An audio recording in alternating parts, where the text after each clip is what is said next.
Cuenta con el grado de maestría en la Universidad de Montevideo de Uruguay, obteniendo el título de magíster en Derecho de la Empresa. Es profesor asistente en la Cátedra de Técnica Comercial en la Facultad de Derecho de la Universidad de la República y docente en las cátedras de Contratación Societaria y Empresarial y Técnica Tributaria en la Universidad de Montevideo y la Universidad Católica del Uruguay. Desde junio del 2020 es miembro del Buró del Comité Consultivo del Convenio 108 Protección de Datos del Consejo de Europa. Actualmente es coordinador de Protección de Datos Personales en la Unidad Reguladora y de Control de Datos Personales y secretario general de la Agencia de Gobierno Digital.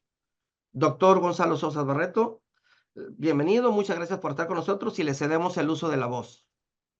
La verdad que, bueno, primero agradecerle la invitación al Poder Judicial de Baja California. Realmente siempre es un placer poder colaborar con otras instituciones acá y en otras partes del mundo, tratando de conversar de un tema que para nosotros es parte del día a día, ¿no? Que es este tema de los datos personales. Y bueno, y un agradecimiento especial también a Denise, que fue también quien me contactó y me convocó para eso, y realmente le quedo muy agradecido. El sentido de la charla de hoy, en este par de horas que vamos a estar conversando, es intercambiar de manera general sobre lo que impacta la protección de datos personales en la tarea de las organizaciones públicas en general y del Poder Judicial en particular.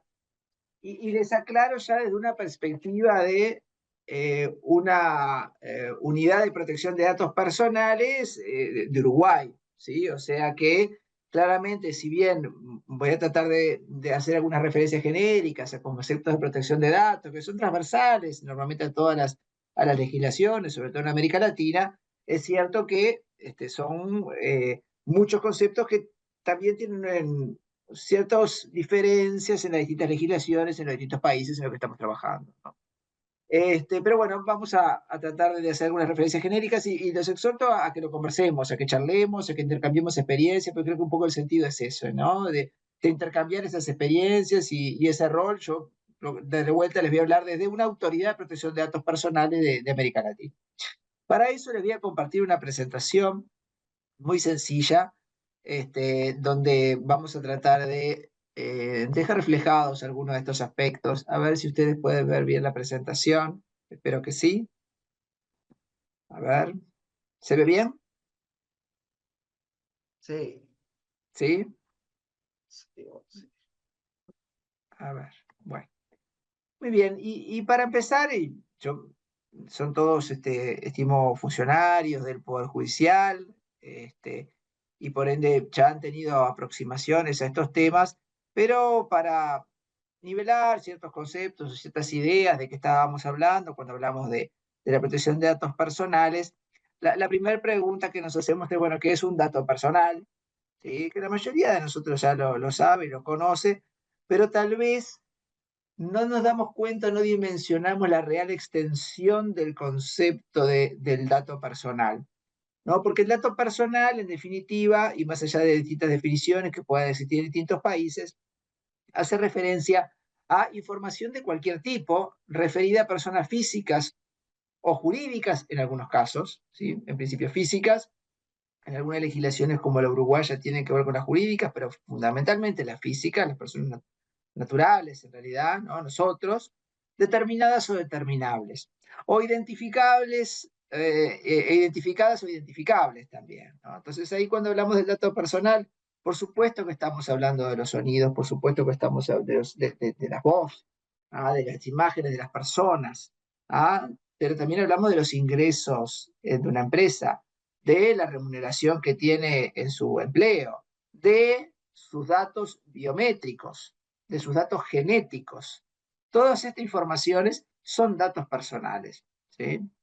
También hablamos de datos personales cuando, por ejemplo, estamos realizando una operación determinada y estamos realizando una actividad determinada y se nos somete a un procedimiento de perfilamiento, ¿ah? Y ese perfilamiento da un resultado determinado, ¿ah? Que se asocia a nuestra persona.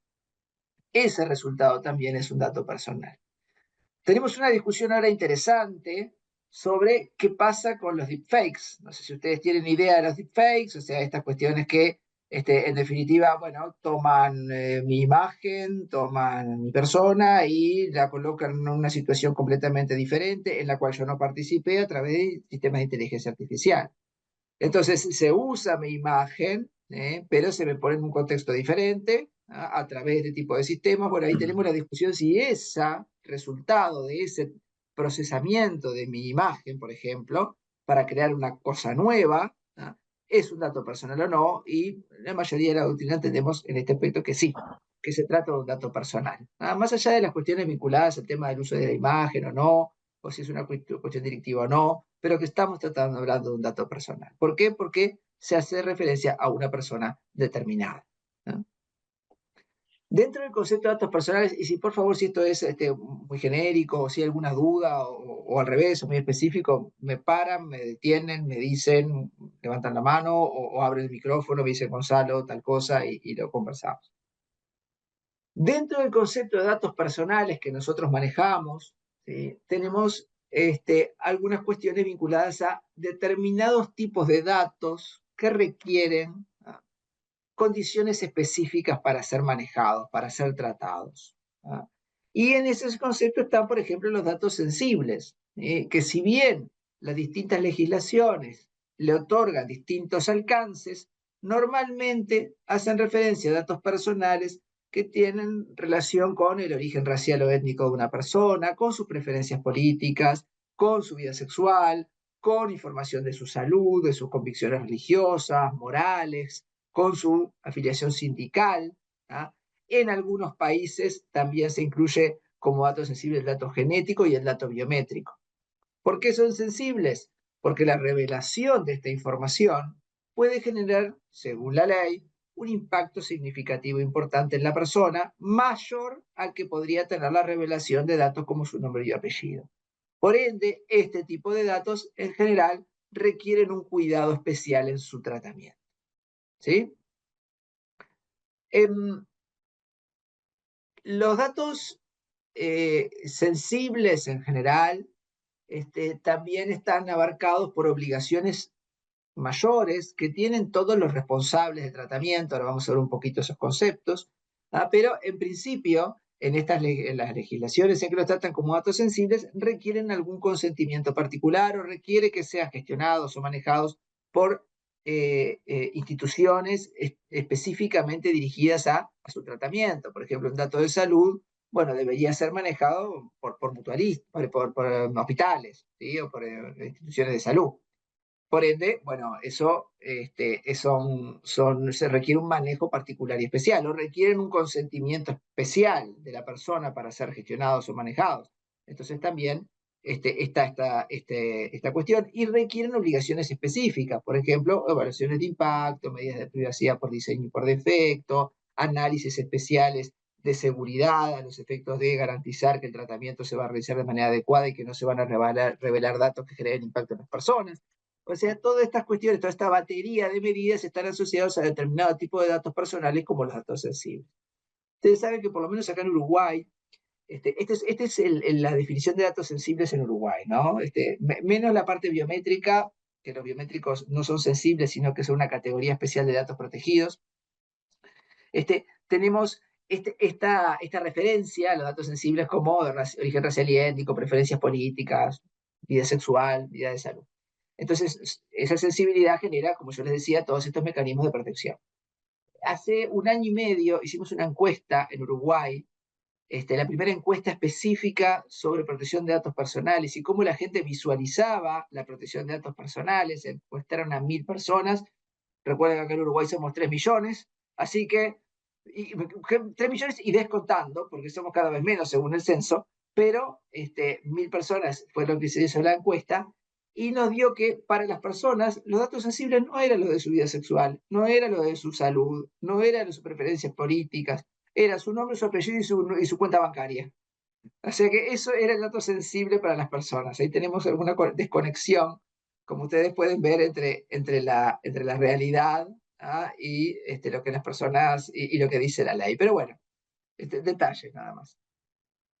Y después el otro concepto que me parecía interesante mencionar, porque esto es muy común en todas las organizaciones, es el concepto de dato biométrico. El dato biométrico es un dato personal que refiere a las características físicas, fisiológicas, conductuales de una persona que permiten identificarlo unívocamente, ¿ah? En función de estos puntos que hay en mi rostro, en función de mi huella, en función del iris, en función de mi timbre de voz, se puede decir, bueno, este es Gonzalo Sosa.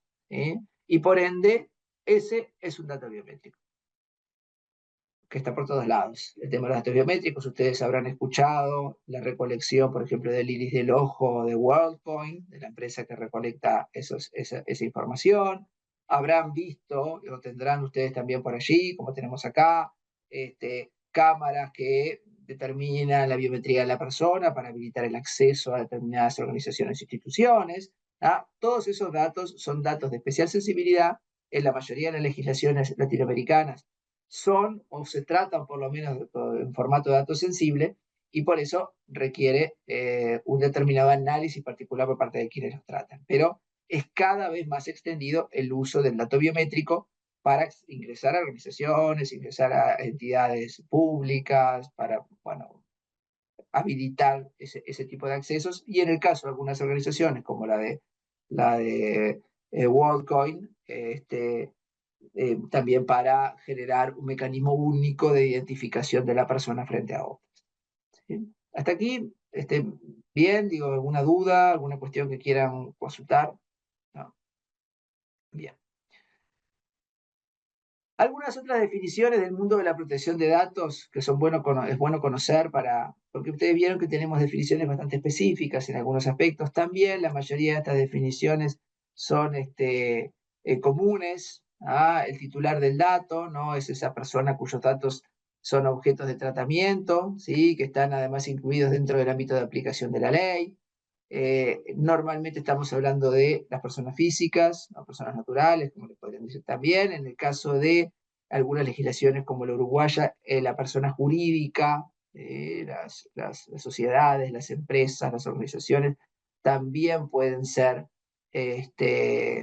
titulares de datos protegidos por la ley, pero no es lo común.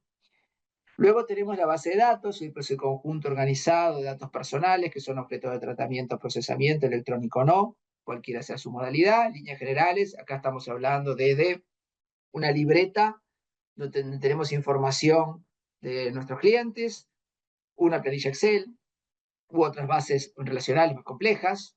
¿Sí? Todo eso, si es un conjunto organizado de datos personales, estamos hablando de una base de datos y por ende alcanzada por los ámbitos de aplicación de las distintas leyes nacionales. ¿No? El concepto de tratamiento de datos, este es un concepto y hace referencia a estas operaciones o procedimientos que permiten el procesamiento de datos personales. Básicamente, toda operación, desde la recolección hasta la supresión del dato, incluyendo su comunicación, su almacenamiento, lo que sea, eso es una operación de tratamiento de datos y como operación de tratamiento de datos se encuentra alcanzada por los ámbitos de aplicación de la ley.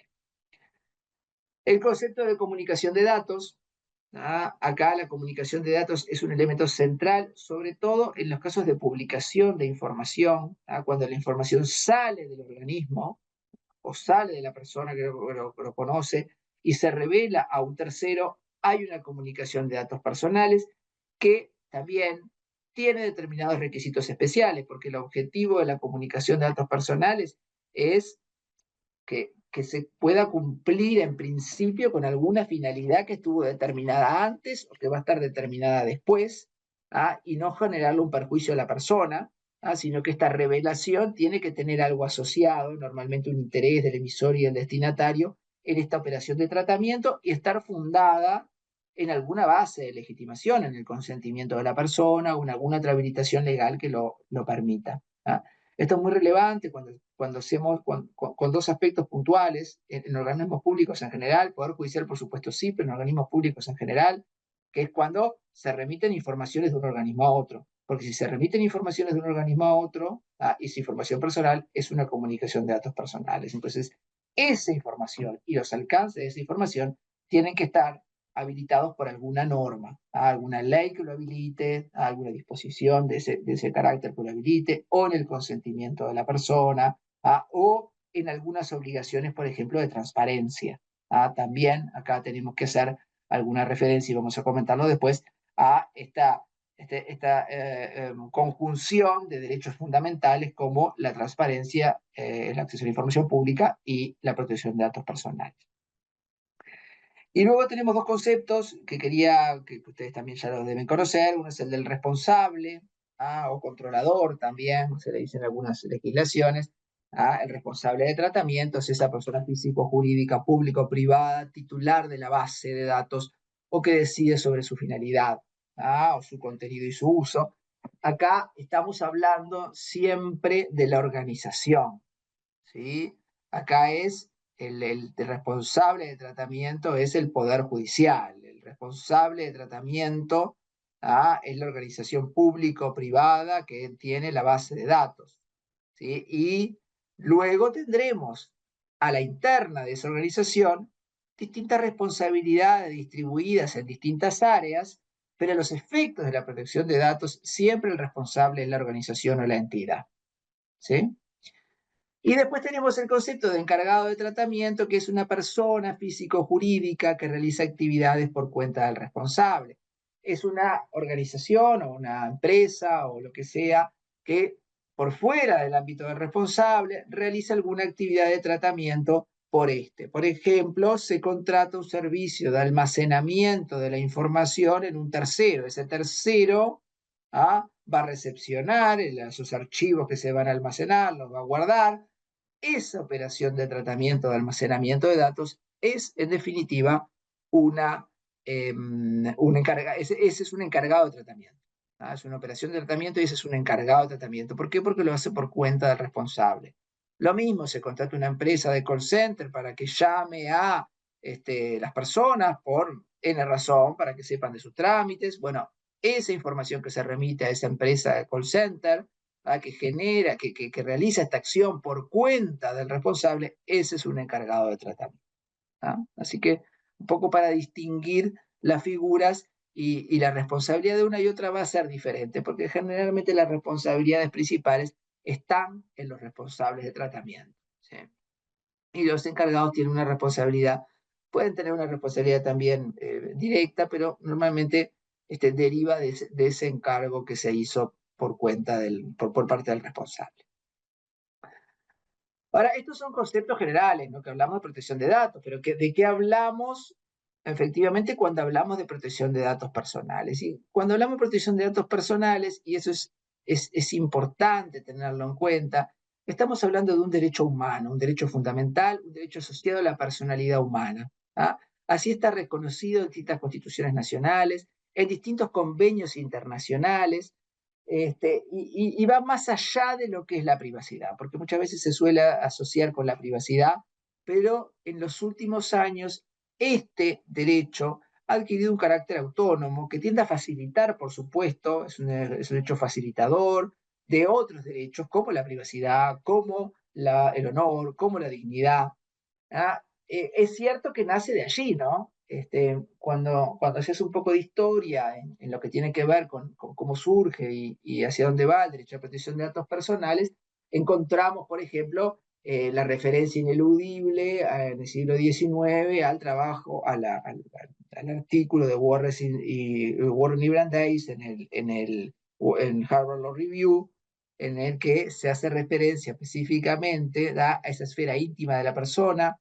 Estaba vinculado a las publicaciones en prensa de la vida privada de la esposa de un senador. Entonces se discutía sobre un derecho a ser dejado solo, ¿no? A que no se invadiera esa esfera íntima de la persona. Entonces a partir de allí empiezan a derivar distintos aspectos vinculados a este derecho, y va surgiendo, y después también un poco motivado por el uso intensivo de datos personales, por la digitalización, por el uso de la informática, hacia la necesidad de un derecho que contemple otros aspectos que no sea solamente la cuestión pasiva de que no accedan a mi información, sino de que yo tenga el control efectivo sobre mi información, ¿no? La autodeterminación informativa.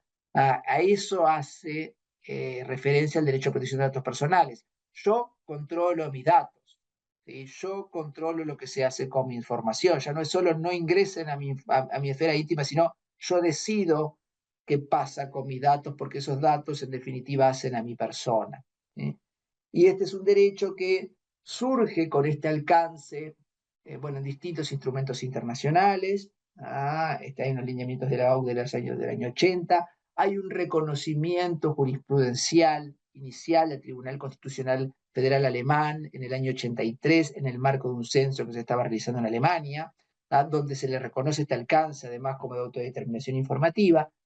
Y hay, bueno, por supuesto, en la Convención de la Convención de la Unión Europea, en el Tratado de la Unión Europea, hay un reconocimiento expreso de este derecho.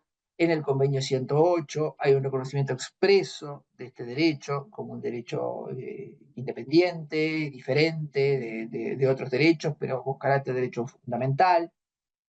Y recientemente hay un fallo de la Corte Interamericana de Derechos Humanos, donde también se hace el primero, en el año diciembre de 2023, si mal no recuerdo, el primero que reconoce este derecho como un derecho fundamental. ¿Y por qué hacemos esta referencia también? Porque cuando tenemos que evaluar cómo interactúan este derecho con otros derechos, ¿sí? Como por ejemplo el acceso a la información pública, como por ejemplo la libertad de prensa, como por ejemplo la libertad de expresión, bueno, tenemos que tener en cuenta que acá lo que tenemos que buscar es una proporcionalidad entre los derechos, ¿no? Un ejercicio de ponderación que ante determinados conflictos entre estos derechos, entre la libertad de expresión, por ejemplo, y la protección de datos personales, digo la libertad de expresión además porque ahora después le voy a hacer referencia a un documento de la UNESCO sobre las directrices para actores judiciales en materia de protección de datos personales, de la UNESCO y de un querido colega fallecido ahora, Danilo Doneda. Se hace referencia específicamente a la libertad de expresión, donde se habla de la necesidad de una prueba de equilibrio que es muy conocida en los ámbitos judiciales, ¿no? Un test de proporcionalidad entre estos derechos, ¿no? que precede al test de legalidad que ya se le hace, que habla de, bueno, considerar en esta ponderación determinados conceptos como el concepto de idoneidad, por ejemplo, si se está buscando el objetivo con la injerencia de un derecho en otro, el de la necesidad, o sea, que se tome una medida lo más restrictiva posible, que genere el mínimo perjuicio en función de la medida adoptada, y de la proporcionalidad en sentido estricto, es decir, si esas limitaciones al derecho que se están estableciendo en definitiva compensan los beneficios que se están obteniendo. O sea que este análisis se realiza en el marco de esta consideración del derecho a la protección de datos personales como un derecho en el mismo nivel que otros derechos humanos fundamentales. ¿Sí?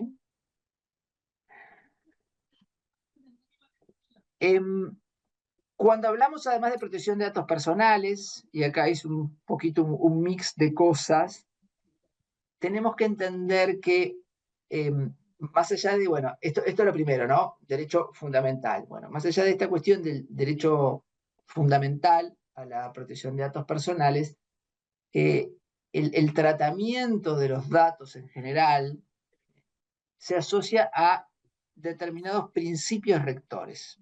Y a veces nos quedamos con esa idea de que el consentimiento informado es lo que habilita el tratamiento de datos y nos olvidamos que hay otro mundo de principios que son los que establecen la forma en la cuales los responsables y los encargados de tratamiento tienen que conducirse cuando están gestionando o manejando datos personales.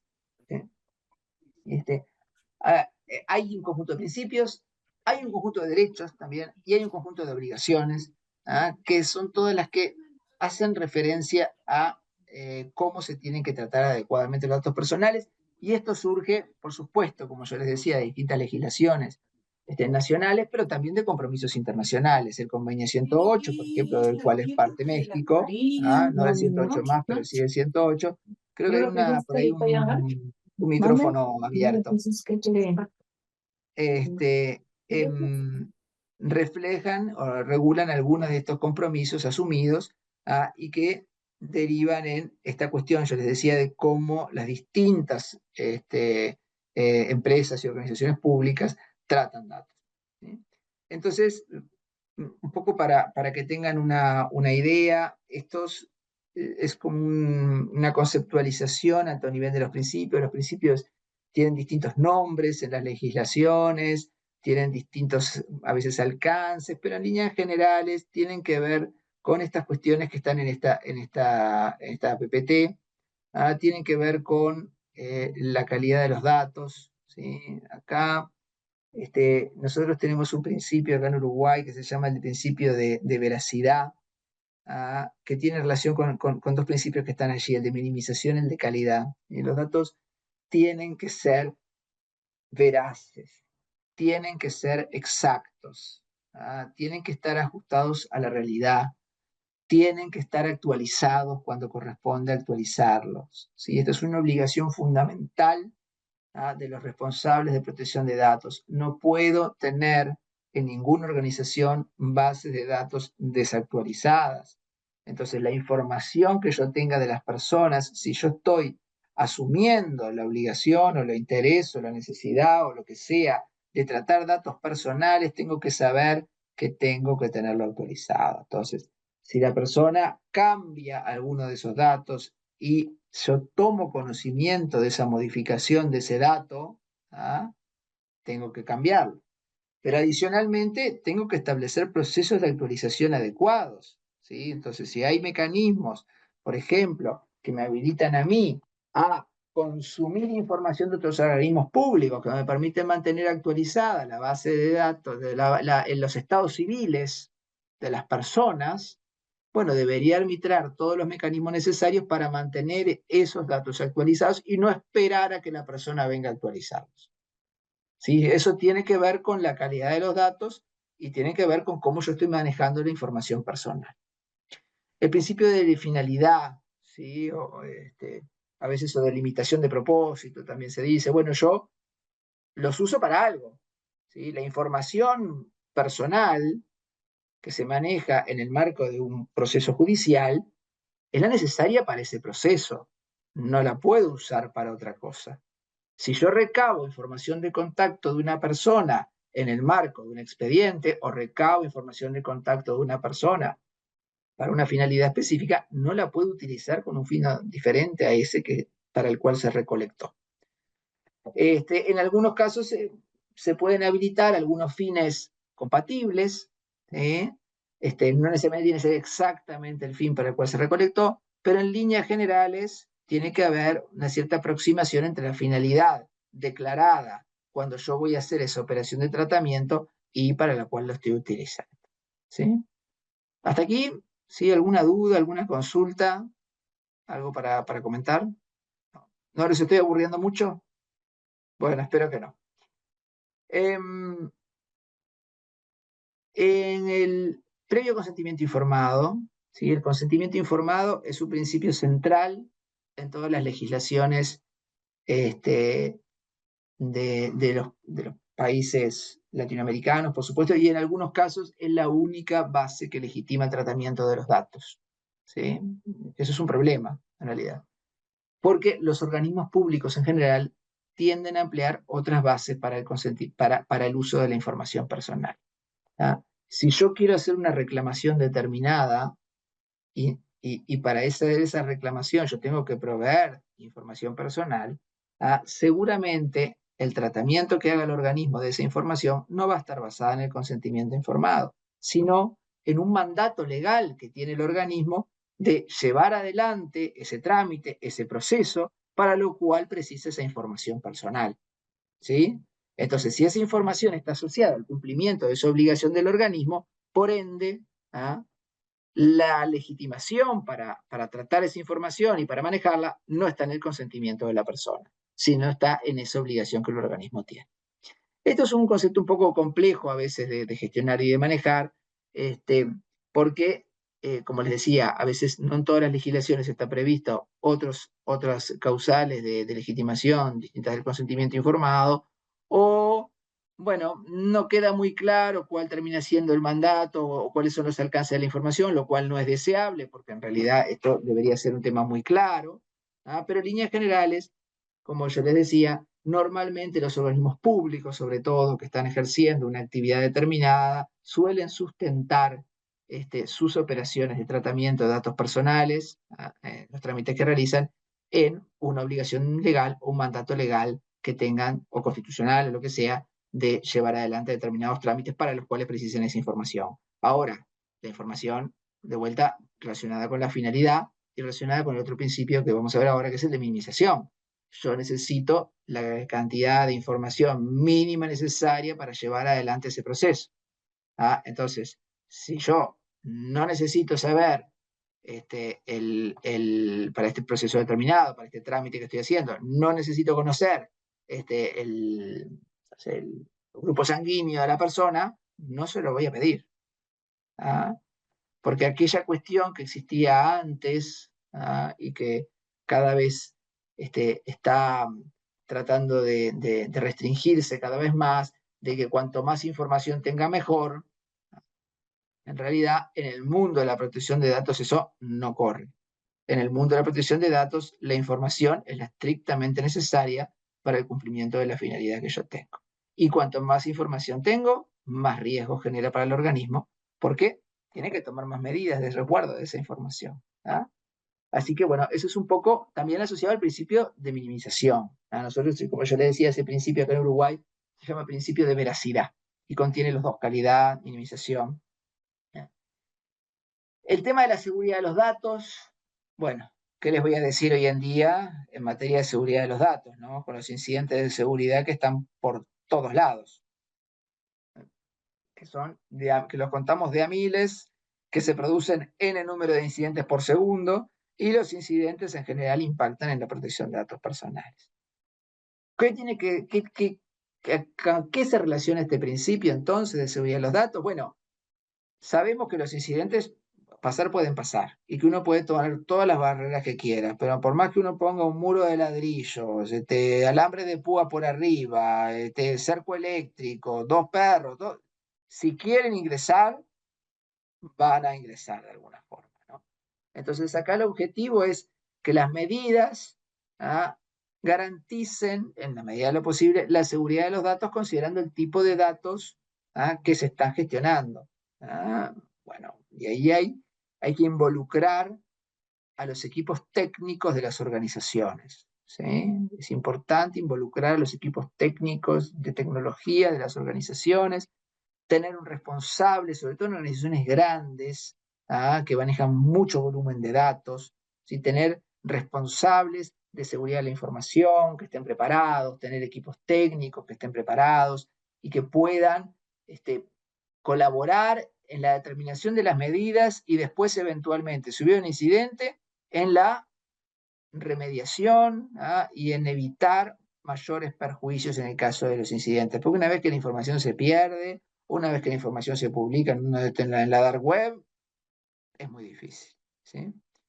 Y esto es una recomendación que siempre se hacemos y que hacen todas las entidades de protección de datos personales, sobre todo en organismos que tienen mucho y que manejan mucha información, ¿no? Nosotros acá, por ejemplo, en Uruguay, tenemos ahora un conjunto de normas nuevas en materia de seguridad de la información, con la creación de un registro de incidentes, con la obligación en entidades públicas de establecer un responsable de seguridad de la información, que se encargue precisamente de colaborar en medidas de seguridad de datos y en medidas de seguridad de la información, que no solamente son datos personales, ¿no? Porque los organismos públicos manejan mucha otra información que no son datos personales, pero que también tiene que estar resguardada.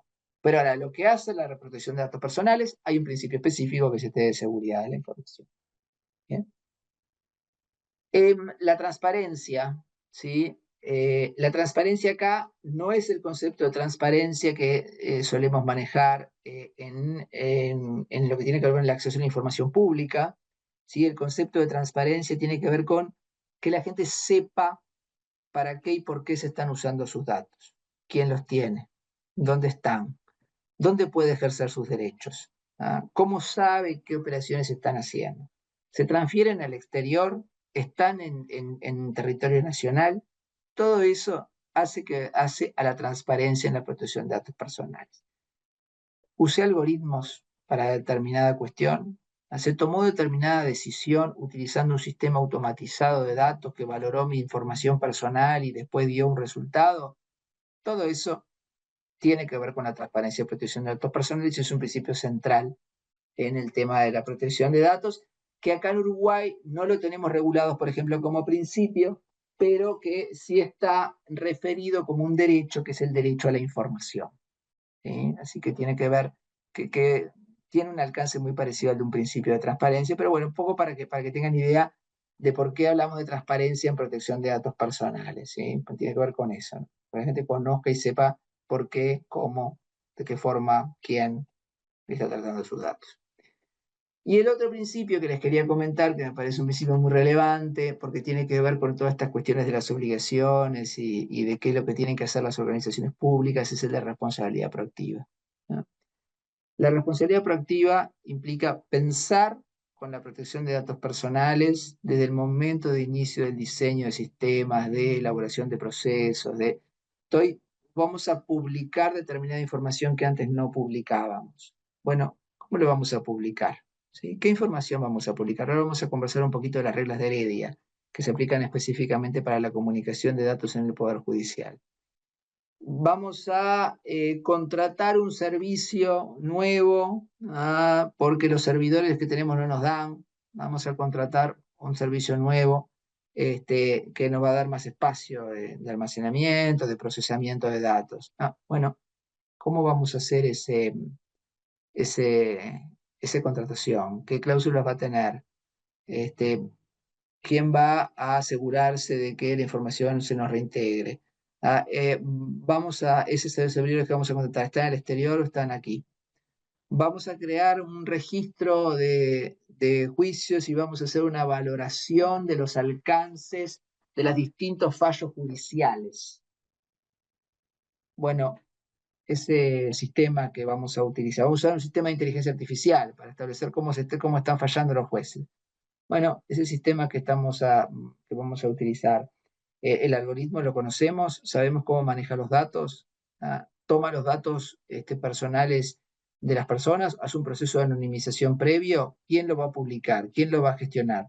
Todo eso son cuestiones que se piensan cuando pensamos en responsabilidad por diseño y por defecto.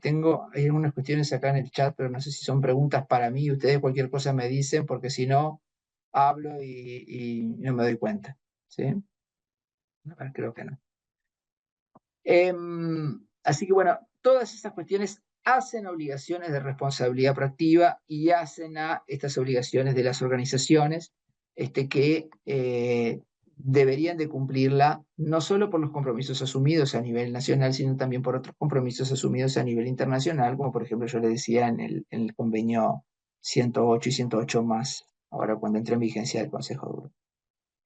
La responsabilidad proactiva, entonces, decía, se relaciona con la privacidad por diseño, con la privacidad por defecto, con la realización de determinadas operaciones que tienen que ver con la evaluación de los riesgos cuando se tratan datos, como por ejemplo las evaluaciones de impacto, tienen que ver también con la designación de un delegado de protección o un oficial de protección de datos de las organizaciones, que es obligatorio en muchos casos, pero que también es una medida que se puede adoptar, porque no tiene grandes requerimientos más allá del conocimiento de la persona sobre el tema y sobre la protección de datos, pero que es una buena práctica que pueden adoptar las organizaciones aun cuando no estén alcanzadas entre las obligaciones que marca la ley para la designación de delegados, y nosotros, por ejemplo, en la autoridad uruguaya lo promovemos mucho. El tema de los derechos, ¿sí?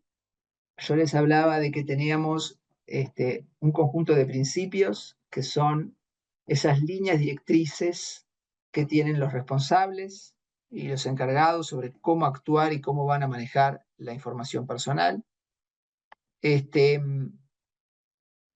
Tenemos obligaciones que vamos a ver después y tenemos derechos que puede ejercer la persona frente a cualquier operación de tratamiento que se realice por parte de cualquier organismo público o privado, ¿sí? Y ahí es importante señalar que, por supuesto que estos derechos se plantean en forma genérica, pero normalmente en las organizaciones públicas que tienen una regulación particular, existen a veces mecanismos y formas de acceso a los datos personales expresamente regulados por fuera de la legislación de protección de datos personales. Por lo cual, si existe una ley que establece una forma de acceso a la información personal distinta a la que establezca la ley, esa especificidad va a derivar en que se aplique ese mecanismo para acceder a esa información.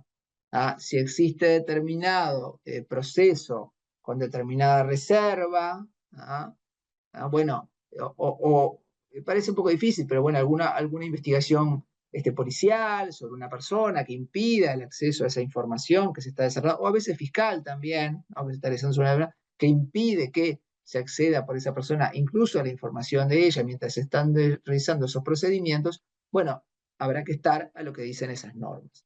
Pero en líneas generales, los derechos de las personas tienen que ver con estas cuestiones que estaba comentándole yo. Normalmente se conocen como derechos ARCO, ¿sí? Acceso, rectificación, cancelación y oposición, que eso es una concepción que lo van a escuchar mucho, o lo habrán escuchado mucho en las distintas autoridades de protección de datos personales, porque tienen que ver, como yo les decía, con una manera de pensar los derechos, que además es una manera de pensar los derechos que deriva de la autoridad española y que bueno, ha permeado en las distintas legislaciones latinoamericanas y que ahora hay un poquito más de eso, ¿no? Un poquito más porque ahora tenemos, bueno, por ejemplo, el derecho a la información, ¿no? El derecho de la información implica que las personas cuando realizan, por ejemplo, como yo le decía, un trámite ante la administración, cuando realizan cualquier tipo de procedimiento, cuando sus datos van a ser incorporados a una base de datos, bueno, aun cuando no se requiera su consentimiento y se haga en el marco de una obligación legal, es importante que la persona esté informada de cómo se van a hacer esas operaciones de tratamiento. Si el tratamiento se realiza en el marco del consentimiento informado, bueno, más aún, porque el consentimiento informado requiere información completa, que permita a la persona entender determinados aspectos esenciales del tratamiento que se va a estar realizando sobre sus datos. El derecho de acceso, por ejemplo. El derecho de acceso es esa habilitación que establecen las legislaciones nacionales de la persona de acceder a toda la información que contiene una determinada organización sobre su persona. Yo puedo ir ante cualquier organismo de la administración pública o cualquier entidad privada en Uruguay, y lo pueden hacer generalmente en todos los países de América Latina, y pedir que se me brinde información que tienen sobre mí. Y normalmente me la van a proveer. Y si no me la pueden proveer, me tienen que decir por qué. El derecho de rectificación. El derecho de rectificación implica la posibilidad o de actualización o de inclusión. Si yo tomo conocimiento de que existe una base de datos determinada, información que está desactualizada y que debe actualizarse, bueno, tengo derecho a ir ante el responsable y decir, esto está mal, mi domicilio que dice que era ahora es este otro. ¿Sí? Entonces, y ahí estos derechos tienen que tener una respuesta por parte del responsable. Lo mismo el derecho de oposición, por ejemplo. Acá depende un poquito del tipo de base de legitimación que se tenga. El derecho de oposición tiene que ver con la posibilidad de que yo me oponga a un tratamiento determinado de información. Nosotros, por ejemplo, en Uruguay el derecho de oposición no lo tenemos solo para una cuestión muy específica, pero en general está asociado, muy vinculado a el interés, la base de legitimación, que no es el consentimiento, sino el interés legítimo. En algunas legislaciones el interés legítimo puede operar como una base de legitimación para el tratamiento de datos. En todo caso, en ese caso, el responsable de tratamiento tiene un interés particular que excede a este derecho de la persona y puede tratar los datos, y la persona ante esa situación puede oponerse al tratamiento. Después tenemos el derecho de supresión. El derecho de supresión implica que yo puedo ir y suprimir o solicitar la supresión de mi información.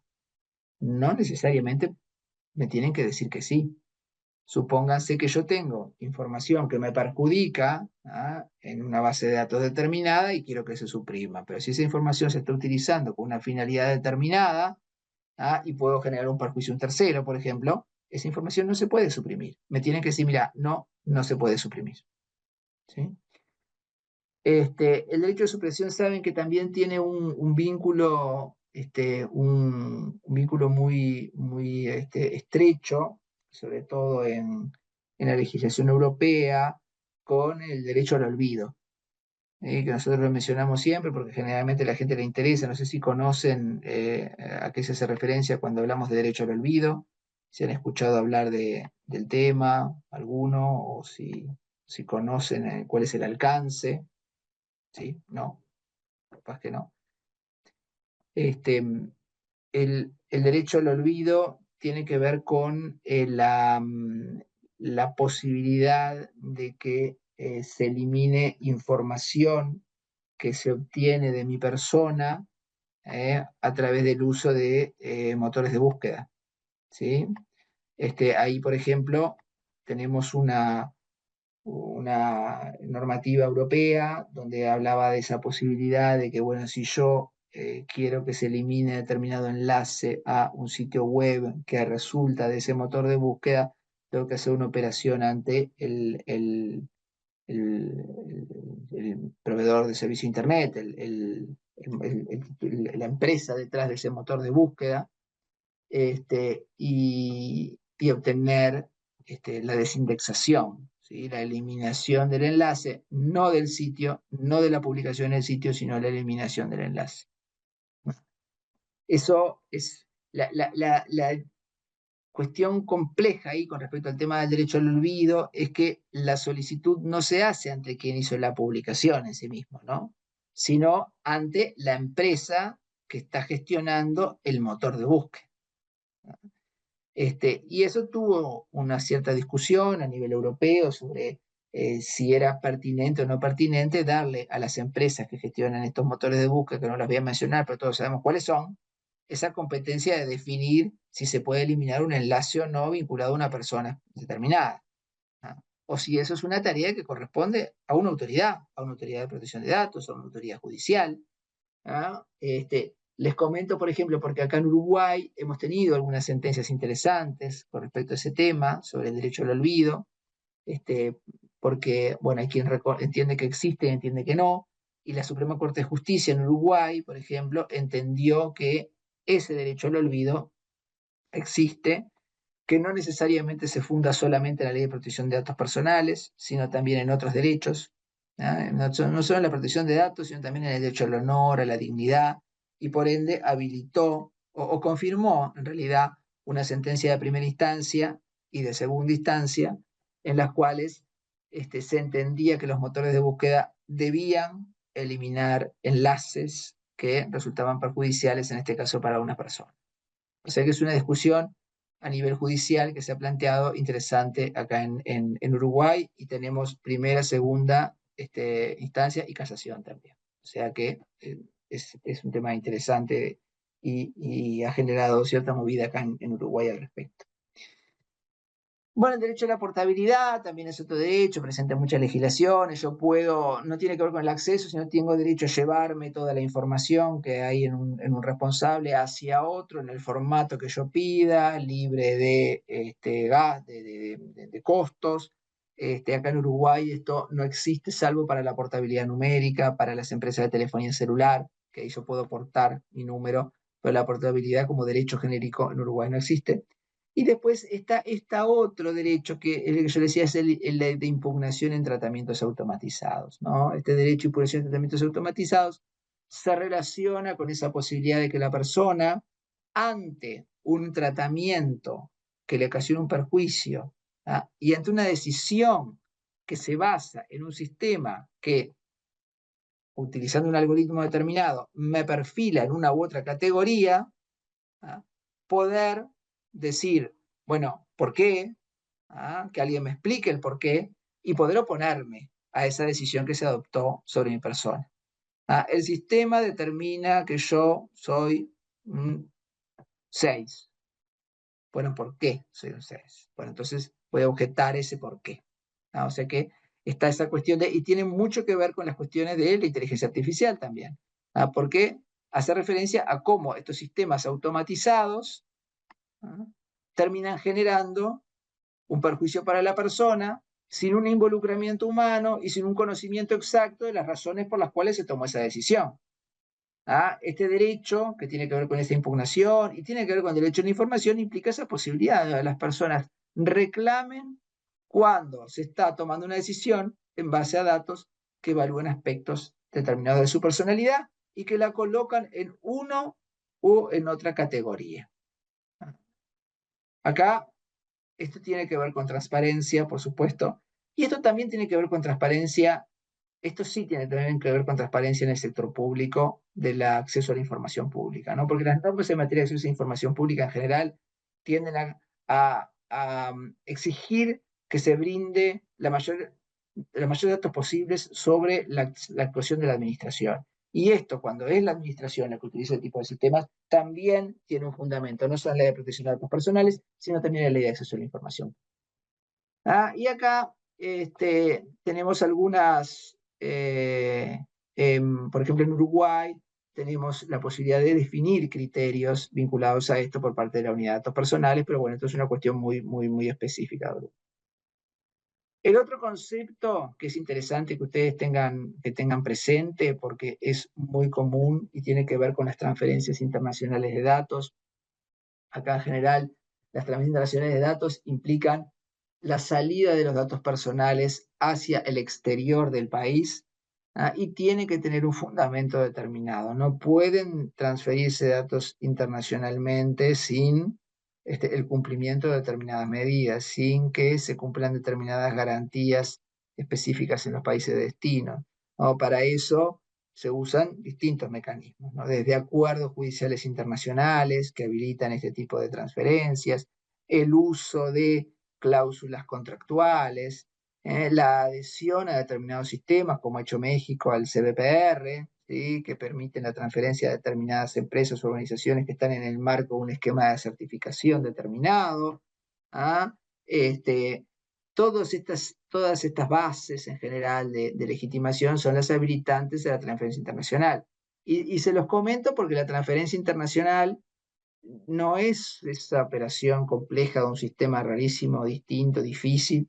Puede ser sencillamente contratar un proveedor de servicios de nube para que realice una operación de tratamiento determinada. Y ahí puedo tener una transferencia internacional de datos.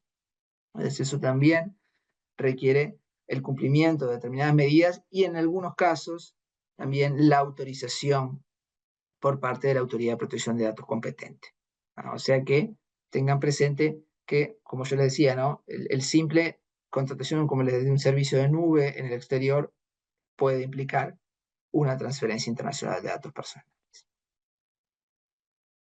¿Hasta aquí alguna duda? ¿Alguna cuestión que quieran comentar? ¿Algo específico que les haya surgido de esta presentación? ¿Sí? ¿No? Bueno, como dijo, o estoy siendo muy claro o los estoy aburriendo mucho, pero bueno, ustedes cualquier cosa me dicen, ¿sí? En el marco de todo esto, hay obligaciones que tienen que cumplir todas las entidades públicas, ¿sí? Depende un poco de la legislación de que estemos hablando. En algunas la obligación de inscribir la base es general, en otras es para algunos casos nada más, esas bases de datos.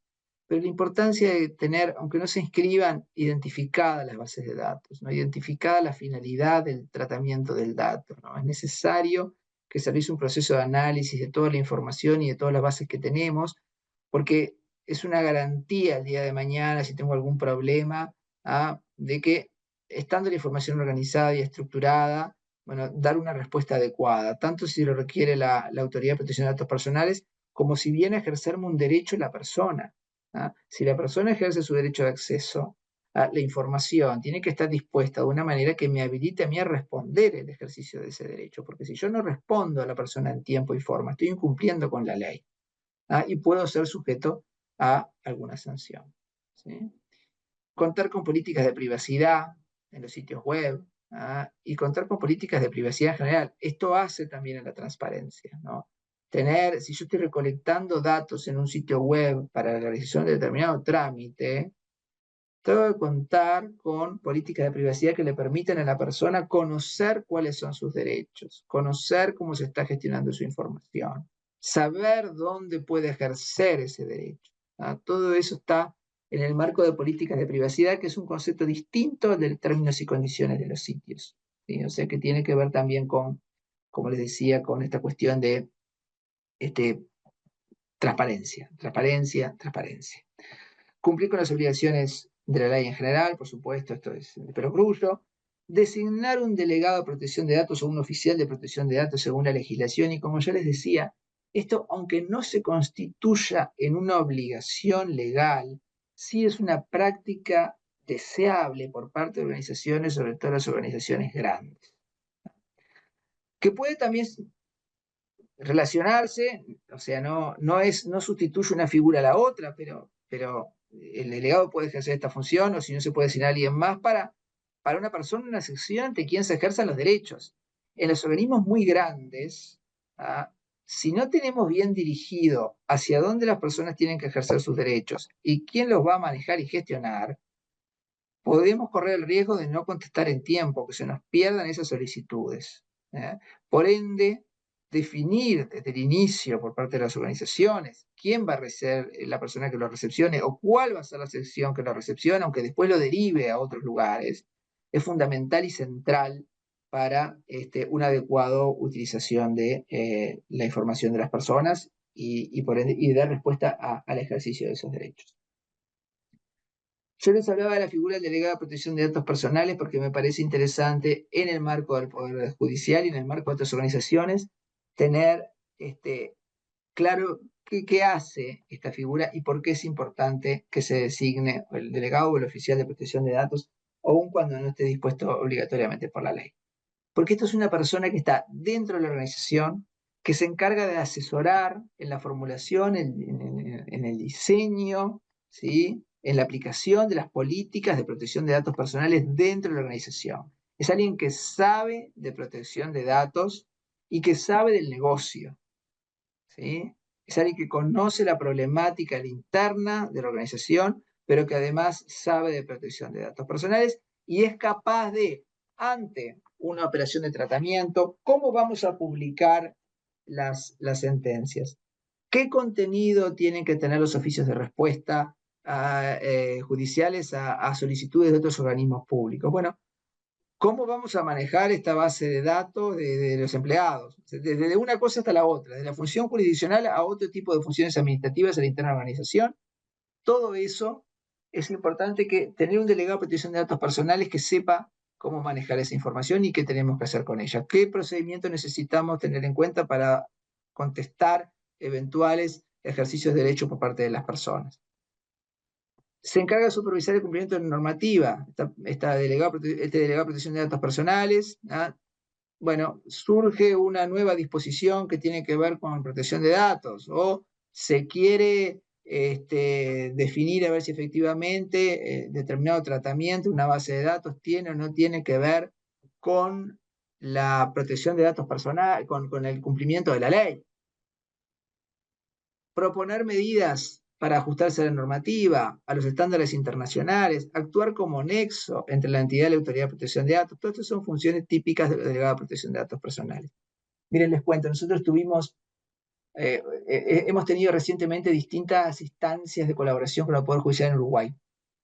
De hecho, tenemos un estrecho vínculo con el Poder Judicial de Uruguay porque uno de los miembros del comité consultivo, la unidad de datos en Uruguay, tiene un consejo ejecutivo y un consejo consultivo. El consejo ejecutivo son 3 personas designadas por el Poder Ejecutivo, 2 personas, perdón, designadas por el Poder Ejecutivo, el director ejecutivo de AGESIC, y después tenemos un consejo consultivo integrado por distintas instituciones, ¿ah? El Ministerio Público y Fiscal, el Parlamento, la academia, las empresas privadas y el Poder Judicial. Y el integrante actual del Consejo Consultivo en Uruguay por el Poder Judicial es el presidente de la Suprema Corte de Justicia. O sea que tenemos allí un vínculo muy estrecho, lo que nos ha permitido, por ejemplo, realizar instancias de capacitación como esta que estamos teniendo con ustedes, pero acá en Uruguay, para todos los funcionarios del Poder Judicial. Tuvimos el año pasado, en noviembre, una instancia con alrededor de 500, 600 funcionarios, o sea, y vamos a tener algunas otras más en el correr del año. Y se está trabajando muy fuerte en la identificación de las bases de datos del Poder Judicial y en cómo el Poder Judicial está presentando determinada información. Acá en Uruguay tenemos, que no sé cómo tienen así ustedes, en el caso de ustedes, un sistema de distribución de turnos, por ejemplo, que asigna los turnos, distribuye los turnos entre distintas sedes judiciales en función de la materia y de distintos criterios que están establecidos en la ley de asignación de los casos judiciales. Y esa información, por ejemplo, está abierta al público. ¿Sí? Entonces ahí, por ejemplo, y siempre fue así, siempre estuvo abierta al público. Entonces ahora se está trabajando junto al Poder Judicial en cómo, qué información de esa corresponde que se provea y cuál no. ¿Sí? Porque hay mucho dato personal. Entonces, bueno, se está tratando de trabajar en ese aspecto a ver qué características tiene que tener la solicitud, si hay una legitimación específica de la persona para tenerlo o no. Y en ese caso, por ejemplo, también estamos colaborando en la elaboración de procesos que entiendo que se van a reflejar, por ejemplo, en una acordada de la Suprema Corte de Justicia. Ya hay alguna, pero creo que en este proceso de colaboración seguramente haya alguna otra más.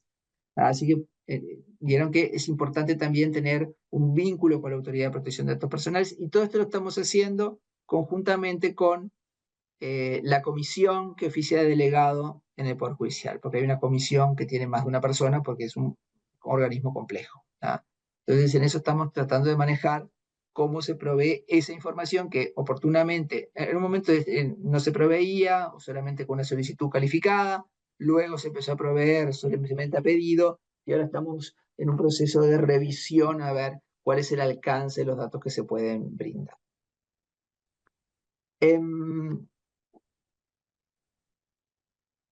Delegar protección de datos, las evaluaciones de impacto, simplemente para que lo tengan una cuestión muy somera. La evaluación de impacto en protección de datos, cuando se tratan muchos datos, es necesario saber cuáles son los riesgos, o cuando se tratan datos de especial sensibilidad, es necesario saber cuáles son los riesgos asociados a esos tratamientos de datos.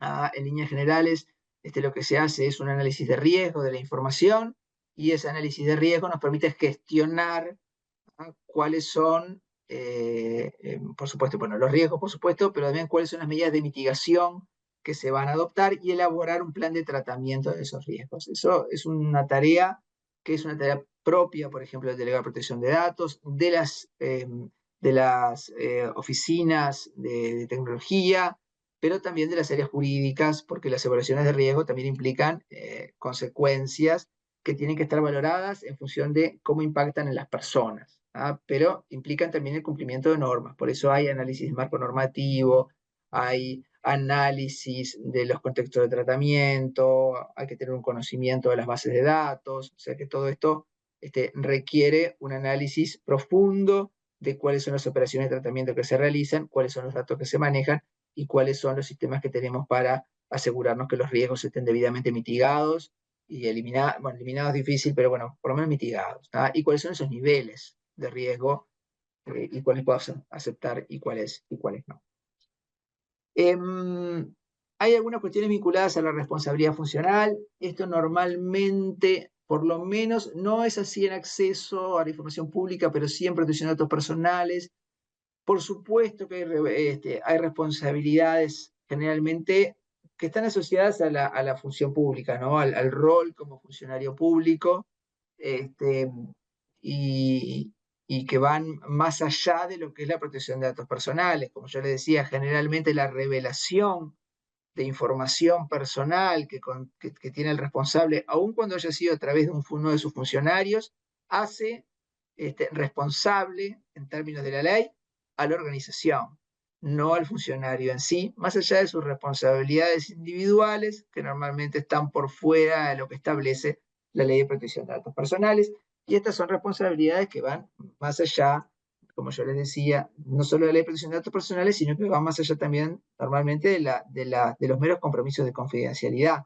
En general, la confidencialidad en materia de protección de datos personales no tiene un plazo determinado, ¿no? La información que yo conozco por ese vínculo que tengo con el responsable como funcionario es una información que yo no puedo revelar en ningún caso.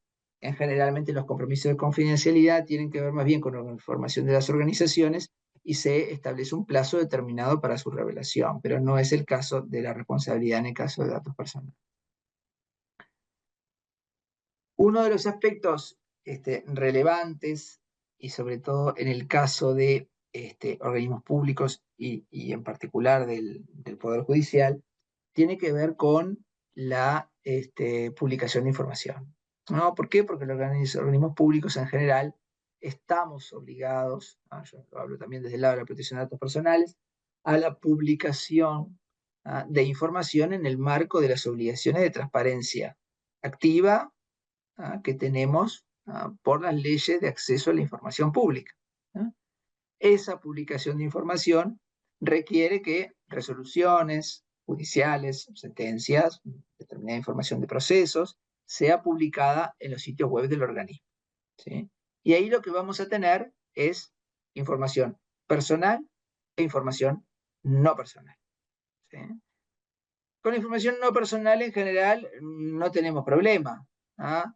Con información personal en general lo que debemos hacer es, considerando que es información pública, que contiene datos en términos de acceso confidenciales, porque son datos personales, bueno, deberíamos aplicar un principio de divisibilidad y dividir aquello que es personal de lo que no es personal, a través de distintas técnicas. Por ejemplo, ahí menciona uno, sustituir nombres por letras, tener presente los cambios en los números de expedientes, eliminar las direcciones, información personal que no es necesaria para comprender la resolución del caso que se planteó, y que en definitiva terminen generando eventualmente un perjuicio a la persona por la publicidad de esa información. Acá no tenemos una cuestión de la información pública versus, en definitiva, la información confidencial. Acá lo que tenemos es una ponderación que realizar entre este derecho, ¿no? al de acceso a la información pública y el derecho a la protección de datos personales. ¿Sí? Lo que solemos aplicar son criterios de disociación.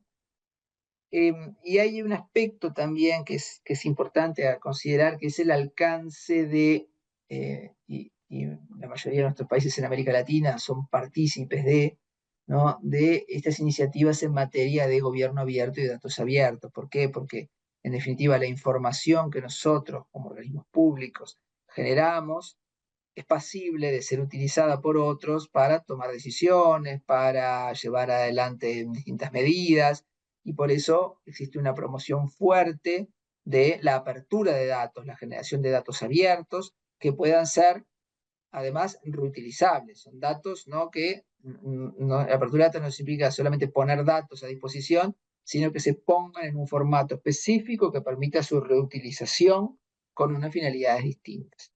Entonces acá lo que nos pasa con la protección de datos personales en general es esa dificultad de sopesar las obligaciones en materia de transparencia, las obligaciones en materia de apertura de datos a los efectos de su reutilización y la privacidad y la protección de datos personales. Eso en toda esta discusión, por lo menos acá en Uruguay y en otros países, ha llevado a generar distintos criterios comunes entre las entidades que abren datos, las autoridades de protección de datos personales y las autoridades de acceso a la información pública, de manera que se puedan generar sets, listas de datos abiertos en base a datos públicos, habiendo suprimido previamente a la publicación la información personal a través de distintos criterios. O sea que es un balance que hay que generar y es un cuidado que hay que tener. Acá en Uruguay, por ejemplo, tenemos una ley que obliga a la apertura de datos, pero que establece que deben generarse criterios que aseguren la confidencialidad de la información personal. Tenemos un decreto que lo reitera y una resolución de la Unidad de Protección de Datos Personales que establece cómo generar estos datos abiertos reutilizables, respetando la privacidad, a través de un proceso de anonimización muy someramente ahí establecido, pero que se fundan las reglas de Heredia, que ustedes supongo que las conocen. Si las conocen, son reglas que surgen en Costa Rica hace ya 20 años, que tienen que ver con cómo se publican las decisiones judiciales en sitios de Internet, con dos fines específicos, ¿no? Por supuesto, de difundir la información de la forma lo más completa posible, ¿ah? Facilitar el trabajo de los operadores jurídicos, brindar transparencia, pero también respetando la protección de datos personales. ¿Ah? ¿Y qué tiene que ver estas reglas de Heredia con esto que venimos hablando? ¿No? ¿Y qué dicen estas 10 reglas de Heredia? Hay muchas publicaciones que establecen estas reglas. Yo voy a hacer propaganda de lo que hacemos ahí en la unidad de datos y lo voy a dirigir a una publicación que tenemos de criterios de disociación en nuestra página web, donde se detalla la aplicación de esto para el Poder Judicial, y es un tema que estamos conversando actualmente con el Poder Judicial de Uruguay, que tiene, por ejemplo, una base de jurisprudencia nacional pública, donde hay algunas sentencias que están cumpliendo estas reglas y algunas que no. Entonces estamos trabajando con ellos a los efectos de que se pueda cumplir con la aplicación de estas, ¿no? Y las reglas tienen que ver, bueno, esta cuestión, ¿no? ¿Cuál es la finalidad de difundir en Internet sentencias y resoluciones judiciales? Que se conozca la información y que se alcance transparencia. Por supuesto, ¿ah? Cuestiones que veníamos hablando, ¿ah? Y que tienen que ver con esta cuestión del acceso a la información pública, se relacionan también con el acceso a la información pública. ¿Cuál es la finalidad de difundir en Internet la información? Es, bueno, que las partes o aquellos que tengan un interés legítimo puedan acceder a la información. ¿Sí? Nosotros aquí en Uruguay, por ejemplo, nosotros tenemos no solamente la publicación de la base de jurisprudencia nacional, sino que tenemos un sistema de consulta de expedientes judiciales en línea, algunos de los cuales permiten observar los movimientos de las partes y el alcance de las sentencias, salvo aquellos que son reservados, y a otros que permiten incluso acceder a los escritos judiciales presentados por las partes. O sea que fíjense que tenemos, no sé ustedes si tienen este tipo de sistemas por allí, pero tenemos mucho para trabajar, ¿no? Porque ahí puede subirse mucha cosa, ¿no? O sea, pero es eso, ¿no? La cuestión del fácil acceso a la justicia, del fácil acceso a la información y transparencia de la actuación judicial. Esta regla 3, ¿no? La posibilidad de que la persona se pueda oponer a que se difunda su información, salvo cuando las normas establezcan que es obligatorio que se difunda. ¿Ah? Esta cuestión del equilibrio, ¿no? Normalmente, si tenemos que sopesar transparencia y datos personales, uno tiende a pensar generalmente en este tipo de organizaciones como el Poder Judicial en darle más relevancia a la transparencia, pero lo cierto es que es un ejercicio de trabajo y de análisis de los dos derechos, ¿sí? Por ejemplo, en este caso de la oposición, que tiene que ver con este derecho de oposición que venimos hablando, además puede pedirse que se excluya determinada información, se rectifique determinada información. ¿Ah? La regla 4, que los motores de búsqueda se ajusten al alcance y las finalidades con las que se difunde la información judicial. Acá también esto es relevante, ¿no? Les comento un caso particular. Por ejemplo, nos pasaba acá en Uruguay una situación en la cual se había publicado el listado de expedientes judiciales, ¿ah? En un juzgado penal que habían cambiado de sede. ¿Sí? ¿Qué pasaba? Ese listado se publicó y se indexó por los motores de búsqueda. ¿Ah? Un listado hace muchos años. ¿Ah? La sede había cambiado. Una persona que había sido investigada por la comisión de un delito sexual, aparecía en la carátula el nombre. Fulanito de tal, artículo tal, de ley tal. ¿Sí? Y el delito, ¿ah? Por el cual estaba siendo investigado. ¿Qué ocurrió con eso? La persona se buscaba en el motor de búsqueda y en el motor de búsqueda aparecía el listado con su nombre, identificado concretamente. Me olvidé de decir, la persona había sido sobreseída, ¿ah? de esa situación, ¿ah? Pero le estaba generando un perjuicio. ¿Qué pasaba ahí? El Poder Judicial, cuando subió ese listado, se olvidó que podía ser recogido por los motores de búsqueda. Y en definitiva, indexar a la persona y asociarla a esas búsquedas generando un perjuicio. Porque además, una vez que eso queda enganchado en un motor de búsqueda, hay que pedir que se elimine y si no va a quedar ahí. ¿Sí? Entonces, bueno, se hizo una solicitud, se aclaró, porque se entendió en las normas uruguayas que ese listado, bueno, era pertinente que se publicara en la página del Poder Judicial, pero que hoy en día ya no tenía sentido, porque los expedientes judiciales ya habían pasado de una sede a otra y ya no tenía sentido que estuviera. O sea que o se desindexaba o se despublicaba. Pero observen cómo esa consideración esa situación generaba un perjuicio a la persona y cómo se actuó en consecuencia. ¿Sí? Acá, un poco lo que yo les hablaba, no les hablaba de esos datos sensibles, ¿no? Y cuando tenemos datos sensibles, muy especiales, muy particulares, bueno, restringir la publicación a lo estrictamente necesario. ¿Sí? Restringir la publicación a lo estrictamente necesario, anonimizando en la medida de lo posible, inicializando en la medida de lo posible, ¿no? Todo esto, parte de esas técnicas que yo les comentaba de anonimización. ¿Ah?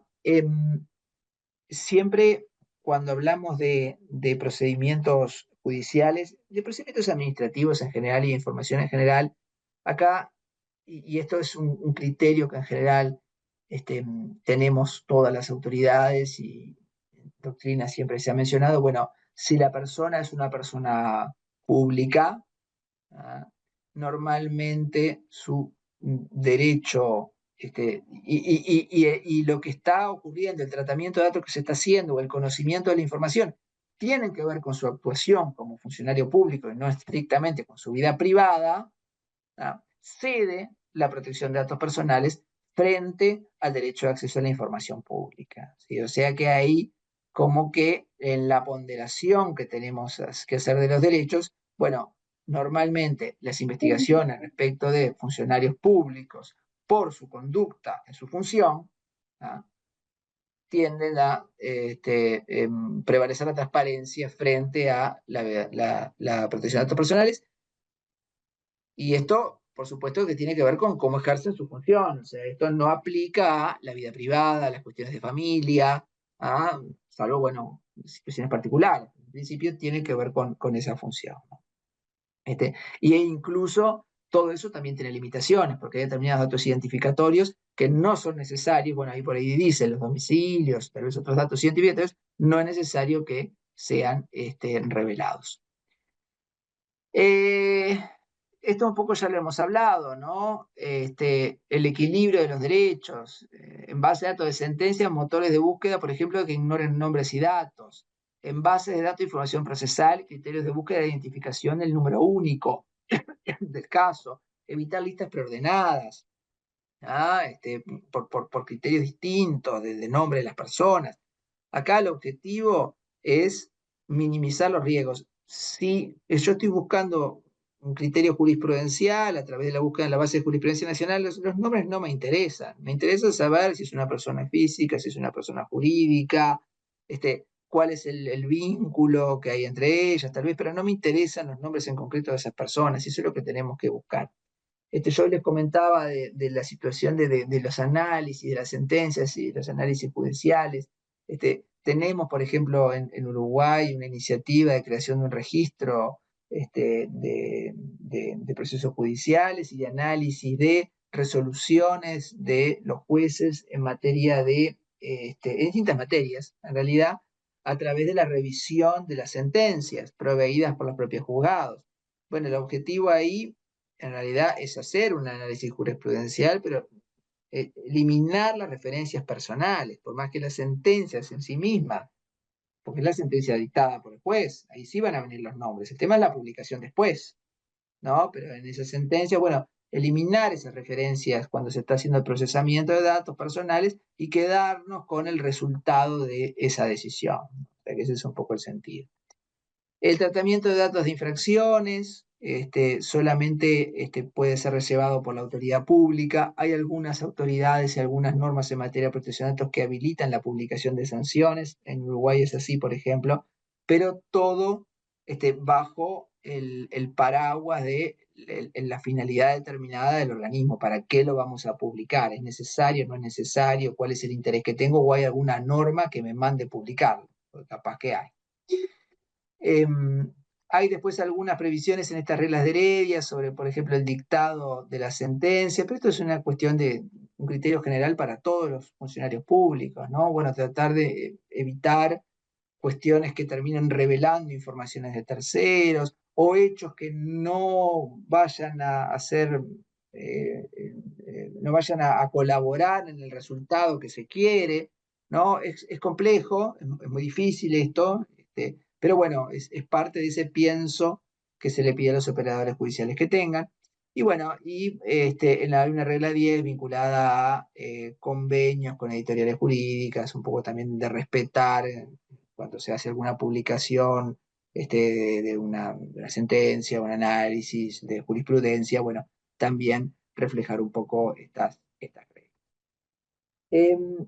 Y simplemente, un poco para terminar y para abrir algún espacio de preguntas, si ustedes tienen alguna duda, como para discutir un poquito más. Ha sido muy magistral el tema, he hablado, no sé si magistral, pero por lo menos he hablado yo solo.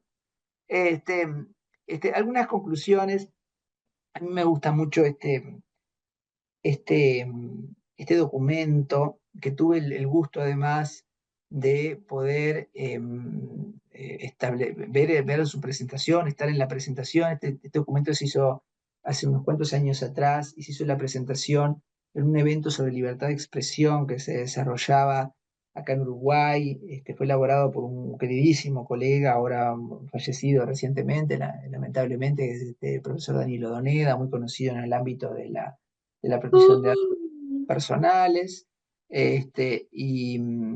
Y bueno, vino incluso la presentación, uno de los miembros del consejo del INAI, creo que fue Blanca Lilia Ibarra, y tuvimos un interesantísimo taller de intercambio sobre cuáles eran los alcances de la protección de datos personales, y este ejercicio de ponderación que yo les comentaba, que debe realizarse en este caso, de este documento, precisa específicamente entre la protección de datos personales y la libertad de expresión, porque el fin de la conferencia de libertad de expresión, pero que se aplica a todos los otros derechos fundamentales que puedan entrar en tensión con la protección de datos personales. Entonces acá las recomendaciones elaboradas por Danilo y reflejadas en este documento que lo pueden leer y que resulta muy interesante, bueno, tiene que ver con eso, ¿no? Sobre cómo los jueces tienen que evaluar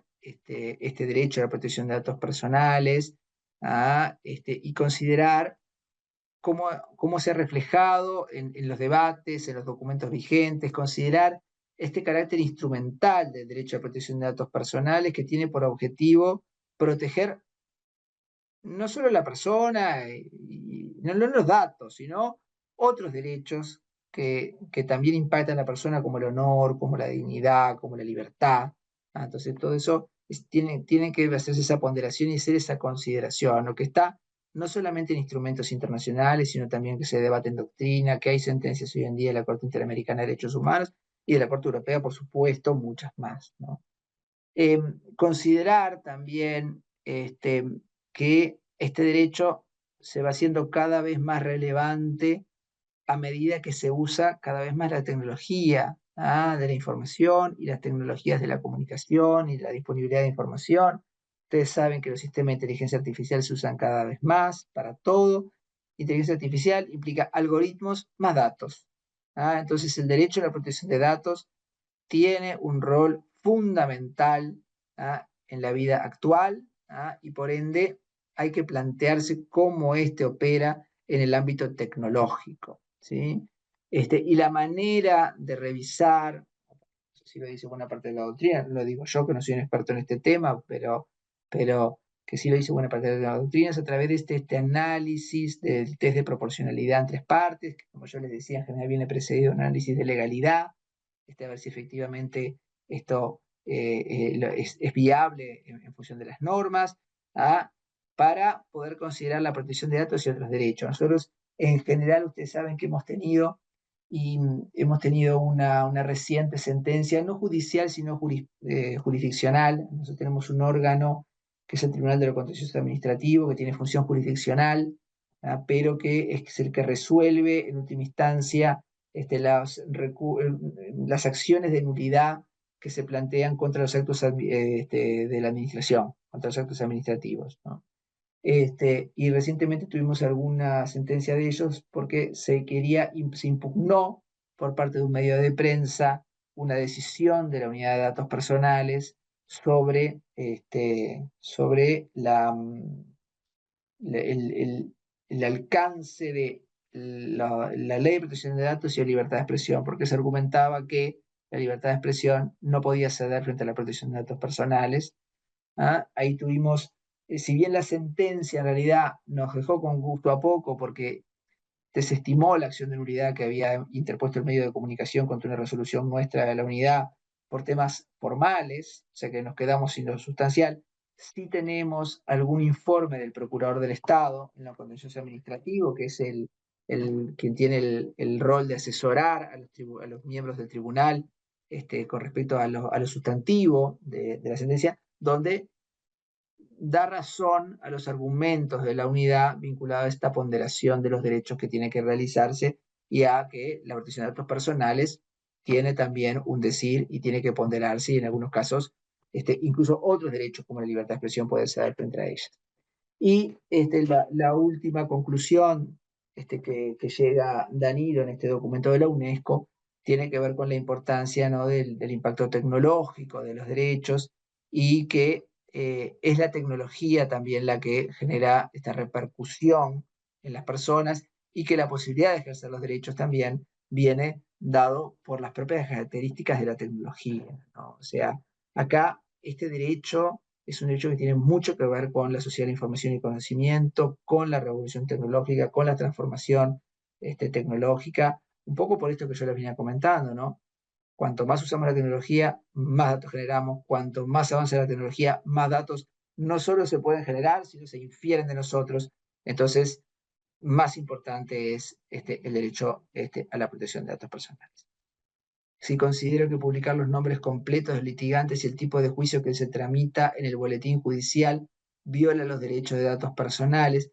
Yo creo que en realidad lo que se podría, que no es necesario publicar de vuelta, ¿no? Acá ustedes tienen que hacer un análisis interno en su legislación y consultar con los profesionales también de allí. La respuesta para mí en este punto es: no sería necesario publicar el nombre completo de los litigantes, salvo que haya alguna norma que así lo establezca. ¿Ah? En función de esto que veníamos conversando, ¿no? Bueno, ¿es necesario que se sepa quiénes son los litigantes en un juicio privado entre las partes?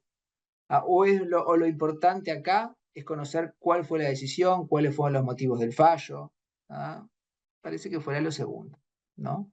Pero bueno, también reconozco que el trabajo de anonimización es un trabajo complejo, ¿no? Y que lleva su tiempo y que esto no se obtiene de un momento para el otro, ¿no? Pero en principio, la sugerencia que yo podría hacerle desde un trabajador de la Unidad de Protección de Datos Personales es esa, ¿no? Pues muchas gracias a todos por su participación y a nuestro ponente por su brillante exposición.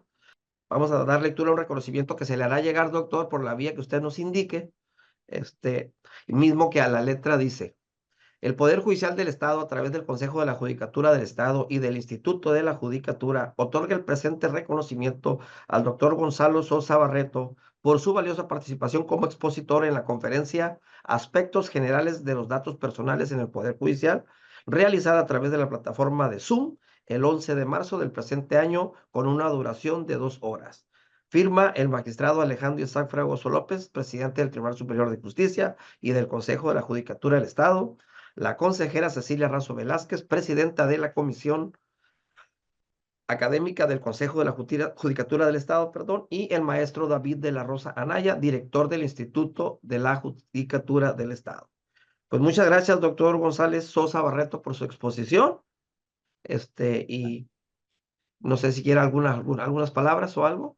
Nada, simplemente de vuelta agradecerles a ustedes. Espero que les haya ido útil, pero el objetivo creo que desde la perspectiva mía era que se quedaran con esa cuestión del impacto de la protección de datos y el impacto en el Poder Judicial. Y estoy abierto a cualquier consulta que tengan después y encantado de poder seguir colaborando y seguir participando y seguir intercambiando en este tema. Así que nada, gracias a ustedes, de verdad. Muchas gracias, doctor, y así como a todos los participantes, y que tengan una bonita noche.